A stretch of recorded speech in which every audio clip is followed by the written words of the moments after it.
అదే RTV app వార్తల్ని క్షణాల్లో చదివే అవకాశం ఉంటుంది. ఒక న్యూస్ పేపర్, ఒక టెలివిజన్ ఛానల్ మీ చేతుల్లో ఎప్పుడూ ఉంటాయి. సూర్యాపేట పరువు హత్య కేసులో సంచలన విషయాలు వెలుగులోకి వస్తున్నాయి. సూర్యాపేటలో మరోసారి జరిగిన పరువు హత్య తెలుగు రాష్ట్రాల్లో సంచలనంగా మారింది. ఈ కేసులో విచారించే కొద్దీ సంచలన విషయాలు వెలుగులోకి వస్తున్నాయి. కృష్ణ హత్య కేసులో భార్గవి నాన్నమ్మ హస్తం ఉన్నట్టుగా తెలుస్తోంది. ఇప్పటి వరకు కృష్ణ హత్య కేసులో భార్గవి అన్న నవీన్ హస్తం ఉంది అని అనుకుంటూ ఉన్నారు. కానీ ఈ హత్యలో భార్గవి నాన్నమ్మ హస్తం కూడా ఉంది అని తెలుస్తోంది. మొదటి నుంచి కులాంతర ప్రేమ వివాహాన్ని వ్యతిరేకిస్తోంది భార్గవి నాన్నమ్మ. కృష్ణను చంపేయాలంటూ తన కొడుకును మనవళ్లను నాన్నమ్మ బుచ్చమ్మ రెచ్చగొట్టినట్టుగా తెలుస్తోంది.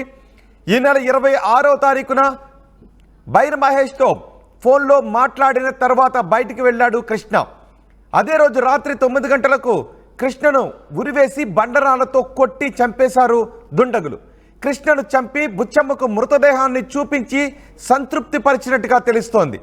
మనవరాలు కులాంతర వివాహం చేసుకుందని కోపంతో రగిలిపోయిన నాన్నమ్మ బుచ్చమ్మ మనవళ్లను రెచ్చగొడుతూ ఉండటంతో మనవడు నవీన్ మరో స్నేహితుడు మహేష్తో కలిసి కృష్ణను పిలిచి చంపేసిన తర్వాత ఆ మృతదేహాన్ని నాన్నమ్మకు చూపించి సంతృప్తి చెందినట్టుగా తెలుస్తోంది. మృతదేహాన్ని ఎక్కడ పడేయాలో తెలియక కారు డిక్కీలో వేసుకొని రాత్రంతా సూర్యాపేట నల్గొండలో నిందితులు తిరిగినట్టుగా తెలుస్తోంది. మృతదేహాన్ని నల్గొండలో వదిలేయడం సాధ్యం కాక మళ్ళీ సూర్యాపేటకు తీసుకొచ్చారు నిందితులు. చివరకు పిల్లల మరికి వెళ్లే మూసీ కాలువ కట్టపై మృతదేహాన్ని వదిలి వెళ్లారు నిందితులు. కృష్ణను హత్య చేయడానికి 2 నెలల క్రితమే ప్లాన్ చేసినట్టుగా తెలుస్తోంది. 2 నెలల క్రితమే ప్రధాన నిందితుడు కృష్ణను చంపడానికి ప్లాన్ చేశాడు.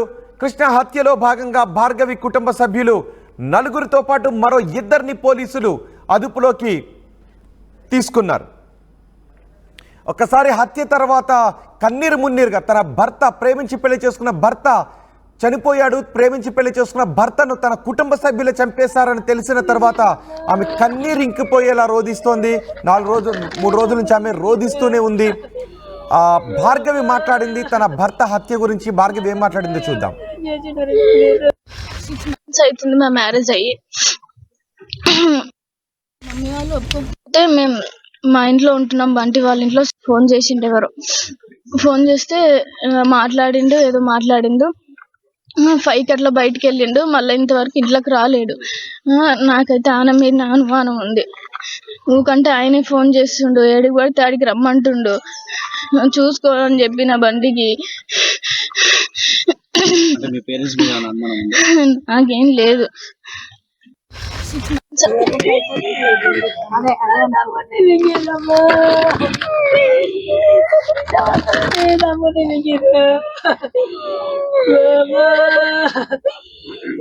తమ్ముడు చేసినారు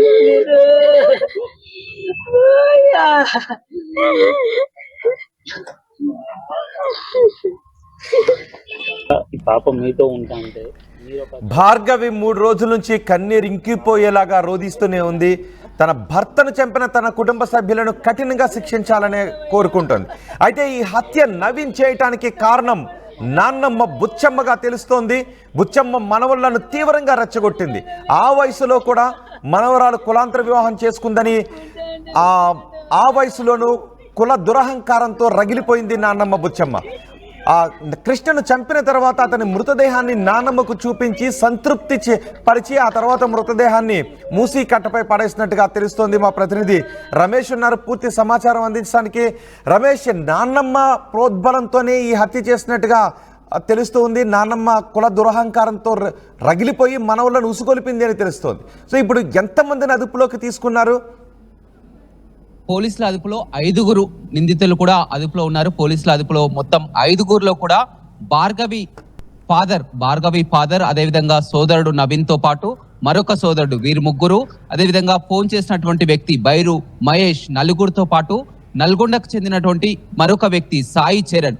ఈ 5 కూడా ఈ హత్యలో కూడా పాల్గొన్నట్లు కూడా పోలీసుల నుంచి మనకు సమాచారం అందుతుంది. సాయంత్రం ప్రెస్ మీట్ ఏర్పాటు చేసే అవకాశం కనపడుతుంది. ఎవరైతే భార్గవి నానమ్మ బుచ్చమ్మ ఉందో ఆ బుచ్చమ్మ ఎప్పటి నుంచో గత 6 నెలల నుంచి వీరు ఎప్పుడైతే ప్రేమ పెళ్లి చేసుకున్నారో అప్పటి నుంచి కూడా అమ్మ కుమిలిపోతుంది బుచ్చమ్మ మనవరాలు, ఒక్కగానొక్క మనవరాలు. ఈ విధంగా ఆ మరొక వ్యక్తితో కూడా, ఇతర కులానికి చెందినటువంటి వ్యక్తితో పెళ్లి చేసుకోపోవడానికి కూడా ఆమె బాగా కూడా బాధిస్తున్నటువంటి పరిస్థితి కనిపించిందని చెప్పవచ్చు. నానమ్మ కళ్ళల్లో ఆనందం చూడడానికి కూడా ఈ నవీన్ మొత్తం మీద చూసినట్లయితే చంపిన తర్వాత పాత సూర్యాపేటలో ఉంటున్నటువంటి బుచ్చమ్మ ఎవరైతే నానమ్మ ఉందో, నానమ్మ వద్ద కూడా ఈ కృష్ణ మృతదేహాన్ని కూడా తీసుకురావడం జరిగింది. చంపం నానమ్మ అని కూడా చూపించిన తర్వాత కూడా ఎక్కడ వేయాలో కూడా, ఆ మృతదేహాన్ని ఎక్కడ వేయాలో కూడా వీరికి అర్థం కాలేదు. నల్గొండ కూడా తీసుకురావడం జరిగింది. నల్గొండ పానగల్లో అక్కడ మృతదేహాన్ని వేద్దాం అనుకున్నారు. ఆ తర్వాత మళ్ళీ కూడా ఇక్కడ కూడా ఆ వేయడం సబబు కాదనుకొని మళ్ళీ ఆ ఏదైతే ఉందో పిల్లల మర్రి రూట్ లో ఉన్నటువంటి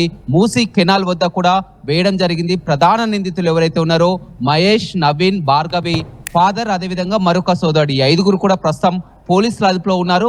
భార్గవి ఆ ఫాదర్, అదేవిధంగా ఇద్దరు అన్నదమ్ములతో కూడా పోలీసులకు ఒక క్లారిటీ వచ్చింది. కానీ మహేష్ విషయంలో మహేష్ ప్రధానంగా ఇందులో ఇన్వాల్వ్ కావడానికి కారణం ఏంటి, ఈ మహేష్ కు ఈ హత్యకు సంబంధం ఏంటి అనే కోణంలో కూడా పోలీసులు విచారణ జరుపుతున్నారు. ఏదైతే ఉందో ఫాదర్, అదేవిధంగా ఇద్దరు అన్నదమ్ములైతే ఆ పరువు హత్యతో కూడా రగిలిపోయి కూడా చంపారనుకున్నాం. కానీ మహేష్ తో సుపారీ ఇచ్చారా, మహేష్ కు చంపడానికి కారణం ఏంటి అనే కోణంలో పోలీసులు విచారణ జరుపుతున్నారు. మరొక వ్యక్తి సాయి చరణ్, నల్గొండ చెందినటువంటి సాయి చరణ్, ఎవరా సాయి చరణ్ అనే కోణంలో కూడా పోలీసులు విచారణ జరుపుతున్నారు. ప్రస్తుతం సాయి చరణ్, నవీన్, అదేవిధంగా భార్గవి సోదరుడు, భార్గవి ఫాదర్, మహేష్ 5గురిని కానీ రమేష్ నిజం కృష్ణని చంపేసిన తర్వాత మళ్ళీ ఆ బాడీని తీసుకొచ్చి నానమ్మకు చూపించి సంతృప్తి పరిచిన తర్వాత మళ్ళీ కారులో వేసి నల్గొండ, సూర్యాపేట అంతా తిప్పి అక్కడ పడేశారా? మొత్తం కూడా జరిగింది. గత 2 నెలల ముందే కూడా రెక్కి నిర్వహించడం జరిగింది. 2 నెలల క్రితమే చంపాలని కూడా ప్లాన్ చేసుకోవడం జరిగింది. ఆ నానమ్మ ఎప్పుడు కూడా వీళ్ళతో పాటు కూడా చర్చిస్తూ ఉండేది, మాట్లాడుతుండేది. ప్రతినిత్యం కూడా మనవరాలి తో కూడా కుమిలిపోయేది. ఈ విధంగా చేసింది మనవరాలు. ఈ విధంగా ఆ ఇంట్లో పెళ్లి సంబంధాలు చూస్తుంటే ఆ పెళ్లి సంబంధాలని కాదని కూడా బయటి వ్యక్తితో ఈ విధంగా లేచిపోయి పెళ్లి చేసుకుందని అప్పటి నుంచి కూడా వాళ్ళ నానమ్మ ఈ విధంగా బాధతో ఉన్నటువంటి పరిస్థితిలో కూడా వారు చంపిన తర్వాత కూడా నానమ్మ వద్దకు తీసుకొచ్చారంటే మనం అర్థం చేసుకోవచ్చు. ఆ నానమ్మని సంతృప్తి పరచడానికే, నానమ్మ కళ్ళల్లో ఆనందం చూడడానికి వారు తీసుకొచ్చినట్లు కూడా తెలుస్తుంది.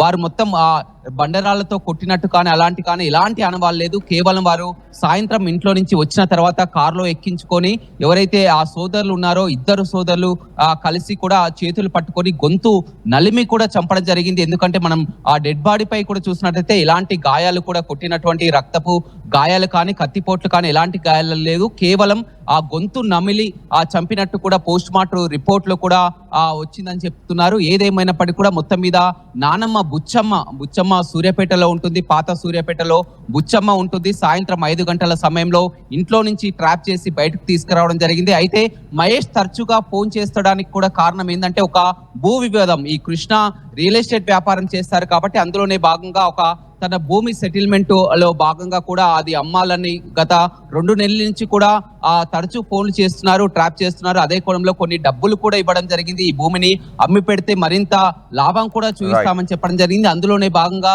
స్వయంగా సాయంత్రం 5 గంటలకు ఫోన్ చేసి మాట్లాడుకుందామని పిలవడంతో కూడా వెంటనే హుటాహుటిన ఫోన్ కూడా ఇంట్లోనే పెట్టి వెళ్ళడం జరిగింది. ఆ తర్వాత కారులో ఎక్కించుకోవడం జరిగింది. కారులో ఎక్కిన తర్వాత కూడా ఆ భార్గవి ఫాదర్, అదేవిధంగా ఇద్దరు అన్నదమ్ములు సాయి చరణ్, ఇదే విధంగా మహేష్ 5గురు కూడా తీసుకెళ్లి కూడా ఆ ఒక నిర్మానుష్య ప్రదేశానికి తీసుకెళ్లి గొంతు నలిమి కూడా చంపడం జరిగింది. ఆ తర్వాత డిక్కీలో వేసుకొని నల్గొండకు రావడం జరిగింది. నల్గొండ పానగల్ వద్ద కూడా మృతదేహాన్ని వేద్దాం అనుకున్నారు. కానీ ఆ తర్వాత అక్కడ సబబు కాదని కూడా ఎప్పుడైతే చంపిన వెంటనే కూడా నానమ్మ వద్దకు వెళ్ళడం జరిగింది. నానమ్మకు చూపించిన తర్వాత కూడా ఆమె చంపినాం నానమ్మ అని చెప్పిన తర్వాత కూడా మళ్ళీ మృతదేహాన్ని నల్గొండ నుంచి కూడా ఇక్కడ పానగల్ పిల్లల మరి రోడ్ లో ఉన్నటువంటి ఆ కాల్వ ప్రదేశం కూడా వేయడం జరిగింది. ఒంటిపై ఎలాంటి గాయాలు లేదు, కేవలం గొంతు నలిమే చంపినట్లు కూడా తెలిసింది. ప్రస్తుతం 5గురు నిందితులు కూడా 5గురు కూడా పోలీసుల అదుపులోనే ఉంది. సాయంత్రం పోలీసులు 5గురులో నానమ్మ కూడా ఉందా? 5గురులో వాళ్ళ నానమ్మ కూడా ఉందా? అంటే నానమ్మకు ఎలాంటి సంబంధం లేదు. ఆ విచారణలో ఇప్పుడు ఆ ఇన్వెస్టిగేషన్ లో తెలిసింది నానమ్మకు మృతదేహాన్ని చూయించాం, అక్కడికి వెళ్ళామని చెప్పారు. కానీ నానమ్మకు ఇందులో ఎలాంటి పాత్ర లేదని కూడా చెప్తున్నారు. కేవలం వారి ఫాదరు, ఇద్దరు సోదరులు, ఆ భార్గవికి ఎవరైతే ఉన్నారో ఇద్దరు అన్నలు, నానా, ముగ్గురు, అదేవిధంగా మహేష్ అనే వ్యక్తి నలుగురు, ఒక ఐదో వ్యక్తి సాయి చరణ్. ఎవరు సాయి చరణ్ కి దీనికి కారణం ఏంటి అనే కోణంలో జరుపుతున్నారు. ఫాదర్ మీద, ఇద్దరు సోదరుల మీద క్లారిటీ ఉన్నప్పటికీ కూడా ఇప్పుడు మహేష్ విషయంలో, సాయి చరణ్ విషయంలో కూడా విచారణ కొనసాగుతుంది. ఈ విచారణ పూర్తయిన తర్వాత ప్రెస్ మీట్ పెట్టే అవకాశం కనపడుతుంది. ఏదేమైనప్పటికీ కూడా చంపిన తర్వాత నానమ్మ వద్దకు వెళ్లి తీసుకువెళ్లి చూయించింది మాత్రం ఆ పోలీసుల విచారణలో కూడా తెలిసిందని చెప్పుకోవచ్చు. రోహిత్. రైట్ రమేష్, సూర్యాపేట పరువు హత్య కేసులో సంచలన విషయాల వెలుగులోకి వస్తున్నాయి. ఇప్పటివరకు 5గురిని అదుపులోకి తీసుకున్నారు. అయితే హత్య కేసులో నాన్నమ్మ భార్గవి నాన్నమ్మ ప్రమేయం కూడా ఉన్నట్టుగా తెలుస్తుంది. భార్గవి నాన్నమ్మే మనవళ్లను కొడుకును ఉసుగొలిపినట్టుగా తెలుస్తుంది. కృష్ణను చంపేయాలని ఉసుగొలిపినట్టుగా తెలుస్తుంది. అందుకే కృష్ణను చంపిన తర్వాత మృతదేహాన్ని వాళ్ళ నాన్నమ్మ బుచ్చమ్మ కూడా చూపించారని చెప్తున్నారు. దీనిపై కూడా ఇంకా విచారణ జరుపుతున్నారు పోలీసులు. భార్గవి ఆర్టీవీతో మాట్లాడారు. ఒకసారి భార్గవి ఏం మాట్లాడారో చూద్దాం. 6 months బ్యాక్ మేము పెళ్లి చేసుకున్నాం August 7కి. మా పేరెంట్స్ ఒప్పుకోలేదు. క్యాస్ట్ ఫీలింగ్ తోనే వాళ్ళు ఎస్సీ మనం ఎట్లా చేసుకుంటామని చెప్పి చాలా ఇది చేసారు. అయినా కూడా నాకు అట్లా ఏం లేదు, నాకు అతనంటేనే ఇష్టం అని చెప్పి నేను గట్టిగా ఉండి నేను పెళ్లి చేసుకున్నా బంటిని. నీకు ఎలా పరిచయం బంటి? ఎలా పరిచయం? మా అన్నయ్య ద్వారా నాకు పరిచయం. ఒకసారి నా ఇంటికి తీసుకొచ్చిండు బంటిని. అట్లా నాతోని బంటి మాట్లాడడం అట్లా జరగడంతో పరిచయం. పెళ్ళైనాక మీ పేరెంట్స్ నీతో మాట్లాడడం జరిగింది, మళ్ళీ ఇంటికి రావడం కానీ మాట్లాడడం కానీ ఇలాంటివి చేయలేదు? లేదు, ఏం చేయలేదు. కానీ మమ్మీ ఒక్కొక్కసారి మాట్లాడింది అంతే, ఇంకెవరు మాట్లాడలేదు. పెళ్లి చేసుకున్నప్పుడు బంటి కూడా ఏమన్నారు? బంటి మీ అన్నయ్య, మా అన్నయ్య మీరు ఎట్లా ఉంటారు ఏంది, నేను చూస్తాను, మిమ్మల్ని చంపుతాను, బంటిని నేను ఖచ్చితంగా చంపుతా, చూడు నువ్వు ఎట్లుంటావో చూస్తా అని చెప్పి నన్ను బెదిరించిండు. బంటిని బెదిరించిండు. ఎక్కడ ఇది జరిగింది? స్టేషన్ లోనే అన్నాడు, మీరు ఎట్లుంటారో చూస్తా నేను కూడా అని చెప్పి. ఏమనుకుంటున్నారు ఈ రోజు జరిగినటువంటి ఘటన ఎలా జరిగింది, ఎవరు చేసి ఉంటారని అనుమానం? ఖచ్చితంగా మా ఫ్యామిలీ వాళ్ళే పైసలు ఇచ్చి చేపిచ్చిర్రు. ఆ బైరు మహేష్ ఆయనతోనే పిలిపించి ఇట్లా చేసిర్రు. నాలాగా ఏ అమ్మాయికి జరగకూడదు. ఇప్పుడు చేసిన వాళ్ళ భార్యలు కూడా అట్లనే కావాలి అని చెప్పి నేను కోరుకుంటున్నా. పోలీసులకు ఫిర్యాదు చేయడం కానీ ఏం జరిగింది? వాళ్ళు మమ్మల్ని పిలిచి ఇట్లా ఎట్లా అయింది, ఏ టైంకి పోయిర్రు అని చెప్పి అడిగిర్రు. మా మామయ్య అక్కడనే పోలీస్ స్టేషన్ లో ఉన్నాడు. నేను అసలు ఏం జరిగింది, ఏ సమయానికి ఫోన్ వచ్చింది, ఇంతకుముందు గతంలో ఇలాంటి ఫోన్ కాల్స్ వచ్చాయా, నిన్ననే వచ్చిందా, అసలు ఏం జరిగింది? ఫస్ట్ మాకు పెళ్ళైనాక 2 months ఏమో ఒక 1 month దాకా రోజు ఫోన్ చేసేది. కానీ బంటి మాట్లాడకపోతుండే. ఆయనతో మనకి ఉండదు కదా, గొడవలు కదా అని చెప్పి మాట్లాడకపోతుండే. ఒకరోజు నాకు చెప్పిండు ఇట్లా ఇట్లా ఊకే ఫోన్ చేస్తుండు, మరి ఎందుకో ఏమో, మనకి పడదు, మరి ఎందుకు ఫోన్ చేస్తుండో ఏమో అని చెప్పి అంటే మాట్లాడకలే వదిలే అని చెప్పి నేను అన్నా. తర్వాత ఇంకా ఒకరోజు కాల్ లిఫ్ట్ చేసి అట్లా మాట్లాడడం జరిగింది. ఇట్లా మాట్లాడి రోజు మాట్లాడిర్రు. ఇట్లా ల్యాండ్ విషయం అని చెప్పి, ఇట్లా నార్మల్గా పైసలు ఇప్పియడం అని చెప్పి ఏదో ఒకటి చెప్పి రోజు కాల్ మాట్లాడడం, బయటికి పిలిపించుకోవడం, అట్లా మంచిగా మాట్లాడి అట్లా చేసి ఇట్లా చేసిర్రు. ఎవరు ఆ వ్యక్తి? ఎవరు ఫోన్ చేసిన వ్యక్తి? బైరు మహేష్ ఎవరు అతను? బైరు మహేష్ తాళగడ్డలో ఉంటాడు అంట. ఇంతకు ముందు బంటికి వీళ్ళకి గొడవలు ఉండే అంట, అంతే. అంటే పోలీసులు కూడా చెప్తున్నారు గతంలో కూడా బంటిపై కూడా కేసులు ఉన్నాయి, ఆ పాత గొడవలు ఈ కక్షలే కారణమని కూడా పోలీసులు ఒక అనుమానం వ్యక్తం చేస్తున్నారు. ఆ పాత గొడవలు కక్షలు కారణం అనుకుంటారా, లేకపోతే మీరు ఈ విధంగా ప్రేమించి పెళ్లి చేసుకున్నందుకు హత్య జరిగిందని? లేదు, పాత కక్షలు అయితే ఏం కాదు, మేము ప్రేమించి పెళ్లి చేసుకున్నాం కాబట్టి అట్లా చేసిండ్రు. నిన్న సాయంత్రం 5 గంటలకు కాల్ వచ్చింది, ఇంట్లో నుంచి వెళ్ళిపోయినప్పుడు మీరు మళ్ళీ ఎవరికి చెప్పడం జరిగింది? ఇంట్లో నుంచి ఇట్లా వెళ్ళాను, ఎప్పటి వరకు వెయిట్ చేశారు? 3 o'clock వరకు వెయిట్ చేసిన నేను. నైట్కి 3 o'clock వరకు వెయిట్ చేసి మా వదినకు ఫోన్ చేసిన. వదిన తర్వాత ఒకతే ఉందని చెప్పి నాకు పిన్ని వాళ్ళకి ఫోన్ చేసింది. పక్కన పిన్ని వాళ్ళు ఉంటారు, నన్ను తీసుకొని వెళ్ళిర్రు. ఏం కాదులే, వస్తాడులే, ఎప్పుడు ఇట్లనే పోతాడు కదా అని చెప్పి మేము అనుకున్నాము. కానీ ఇట్లా జరుగుతుంది అని చెప్పి మేము ఎక్స్పెక్ట్ చేయలే అసలు. పెళ్ళైనాక మీ పేరెంట్స్ తో కూడా మాట్లాడడం జరిగిందా? వాళ్ళు ఎప్పుడన్నా మీరు వెళ్ళడం కానీ రమ్మని కానీ చెప్పడం కానీ ఇలాంటివి ఏం జరగలేదు. మా డాడీ ఇంతవరకు నాతో మాట్లాడలే, మా అన్నయ్య వాళ్ళు మాట్లాడలే. వాళ్ళు అసలు వస్తే నువ్వు ఒకదానివి రా, లేకుంటే అట్లే ఉండు అని చెప్పి అన్నారు. నేను రానని చెప్పిన వాళ్ళకి. నేను ఆల్రెడీ పెళ్లి చేసుకున్నా కదా, మళ్ళీ పెళ్లి చేసుకోవడం అంటే అది గలీజ్ పేరు, నాకు వద్దు. ఆల్రెడీ నేను ఒకటి పెళ్లి చేసుకున్నా, నాకు ఆయనే కావాలి, కష్టమైన సుఖమైన నేను ఆయనతోనే ఉంటా అని చెప్పి చెప్పిన వాళ్ళకి. ఎక్కడ చేసుకున్నారు పెళ్లి? నెకర్కల్లో చేసుకున్నాం. ఎలా ఉంటున్నారు, ఎలా జీవితం గడుస్తుంది 6 నెలల పాటు కూడా? మేము చాలా బాగుంటుండే. అసలు చాలా మంచిగా చూసుకుంటాడు నన్ను. నేను ఉండలేకపోతా ఖచ్చితంగా. నాకు జరిగినట్టే వాళ్ళకు కూడా జరగాలి అని చెప్పి నేను అనుకుంటున్నాను. మీకు ఎప్పుడు తెలిసింది ఈ విషయం? ఇంట్లో నుంచి ఇట్లా వెళ్ళిపోయింది కదా, తెల్లవారి 3 గంటల వరకు కూడా వేచి చూసింది కదా, మీకు ఎప్పుడు తెలిసింది? ఎవరు చెప్పారు? అసలు ఆయన లేడు అని చెప్పి నేను అసలు కూడా పడుకోలేదు.